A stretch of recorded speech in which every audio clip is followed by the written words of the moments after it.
Labour day है। राष्ट्रीय लोक समता पार्टी के तरफ से आप सभी को बहुत बहुत शुभकामनाएं इस लेबर डे के अवसर पर। साथियों, आप जैसा जानते हैं, आज जो हम लेबर डे मना रहे हैं इसका एक इतिहास है। इसका इतिहास शुरू होता है यूरोप से। जब इंडस्ट्रियल रेवोल्यूशन चल रहा था उस वक्त पूरे यूरोप में सामाजिक, आर्थिक, राजनीतिक और सांस्कृतिक बदलाव हुआ। इस बदलाव में सबसे मुखर होकर जो निकले थे वो रॉबर्ट ओवेन थे, जिन्होंने अपना स्लोगन 1817 में दिया कि 24 घंटे में से 8 घंटा काम करना है, 8 घंटा सोना है और 8 घंटा इंजॉयमेंट है, रिक्रिएशन का टाइम है। अब ये स्लोगन को लेकर वो आगे चले और वो यूटोपियन सोशलिज्म के फाउंडर भी रहे हैं। इसी को लेकर आगे चलते हुए ब्रिटेन में ऐसा देखा गया था कि महिलाएं और बच्चे भी काम करते थे और काम करने का जो समय था वो लगभग 12 घंटा से लेकर 16 घंटा के बीच में होता था, एक दिन में 24 घंटे। इसी को लेकर जो है वर्कर्स मेंस मूवमेंट चला और वर्कर्स मेंस मूवमेंट ने ब्रिटेन पे दबाव दिया और 1846 में महिलाओं को और बच्चों को 10 घंटा काम करने की इजाज़त दी गई, लेकिन बाकियों को ये इजाज़त नहीं थी।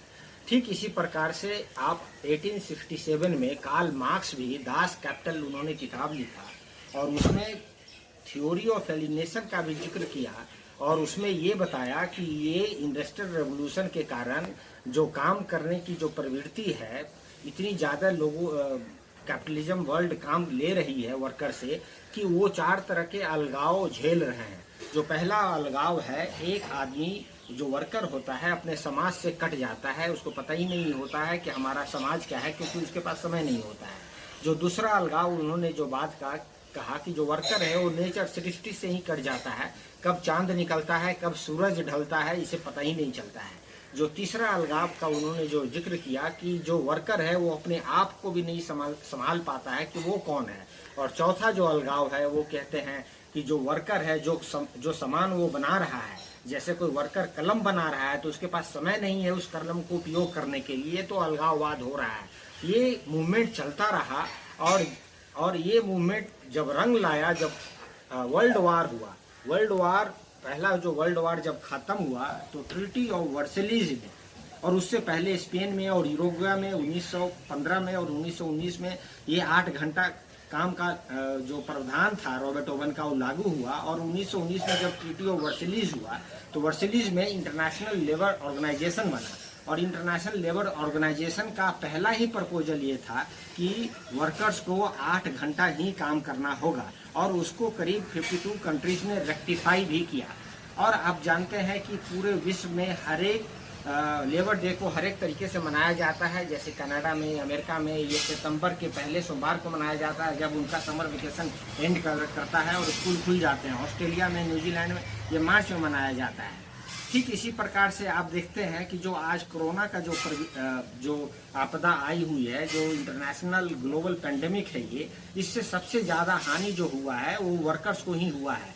खासकर जो डेली वर्कर हैं, जो माइग्रेंट वर्कर हैं या फिर जो ऐसे काम करते हैं रेडी वाले, ठेला वाले और रिक्शा वाले, ऑटो वाले, इन वर्करों की हालत दयनीय होती जा रही है। तो आज के दिन हम अपने पार्टी की तरफ से सरकार से ये आह्वान भी करना चाहते हैं, खासकर बिहार सरकार से, कि इन वर्करों पर स्पेशल प्रोविजन दीजिए और इनके अकाउंट में डायरेक्ट बेनिफिट के तहत इनके अकाउंट में कम से कम 1000 रुपया पर मंथ 3 महीने तक इनको जमा कीजिए। इसके साथ साथ मैं ये भी कहना चाहता हूँ कि जो प्राइवेट सेक्टर में हमारे साथी लोग जो काम करते हैं वहाँ पे अनऑफिशियली ये 8 घंटा का जो प्रावधान है इसको लागू नहीं किया जाता है। तो सरकार, मैं इस माध्यम से सरकार को भी कहना चाहता हूं कि ऐसे संस्थाएं, ऐसे सेक्टर या ऐसे सेल्फ ऑर्गेनाइजेशन जो 8 घंटा से ज़्यादा काम ले रहे हैं उन पे सख्त से सख्त कार्रवाई की जाए और तभी जाकर जो ये पूरा इंटरनेशनल मूवमेंट रहा है लेबर ऑर्गेनाइजेशन का और वर्कर्स के प्रति सच्ची श्रद्धांजलि होगी। जय।